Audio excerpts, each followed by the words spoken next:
Bonjour, ici Patrick Pierrat pour le bulletin de nouvelles Info Bref Affaires de ce mardi 23 mai. L'époque des très bas taux d'intérêt ne reviendra pas de sitôt. Les Canadiens ne devraient pas s'attendre à ce que les taux d'intérêt retombent au niveau très bas de la dernière décennie, a dit ces derniers jours le gouverneur de la Banque du Canada, Tiff Macklem. L'économie est en transition et cette transition va prendre du temps, a-t-il ajouté. Il n'a toutefois pas fait de prédiction sur l'évolution à court terme des taux d'intérêt.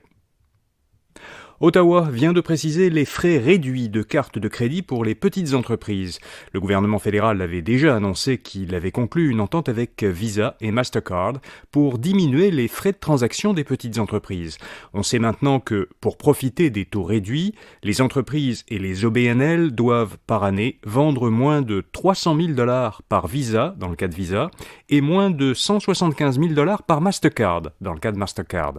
Leurs frais d'interchange seront désormais limité à un taux d'interchange moyen de 0,95% pour les achats en magasin.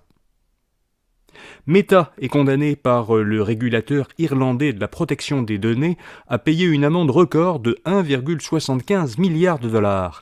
Selon le régulateur, la société mère de Facebook et Instagram a enfreint les règles européennes dans ce domaine.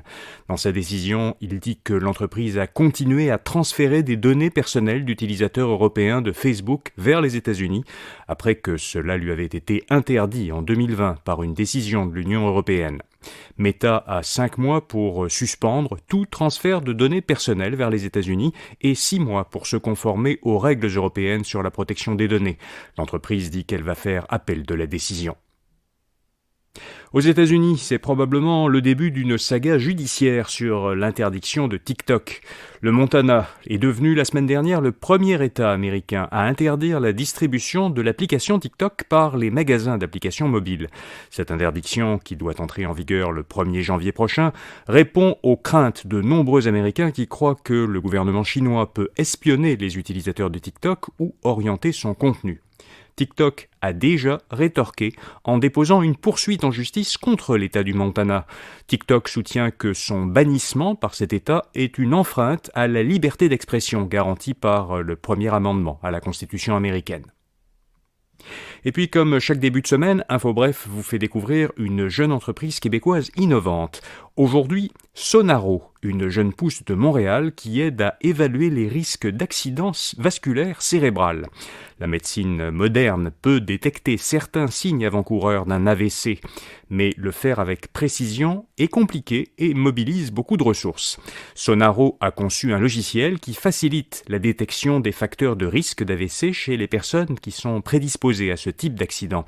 Son logiciel peut construire, à partir de données biomédicales et à l'aide de l'intelligence artificielle, des images en 3 dimensions des artères d'un patient qui sont possiblement obstruées par un dépôt graisseux. C'est ce type de dépôt qui, s'il se détache de la paroi de l'artère, peut causer un accident vasculaire cérébral. Cette méthode simplifie l'analyse et la rend plus rapide et moins coûteuse. Pour en savoir plus sur Sonaro, allez lire son portrait à infobref.com.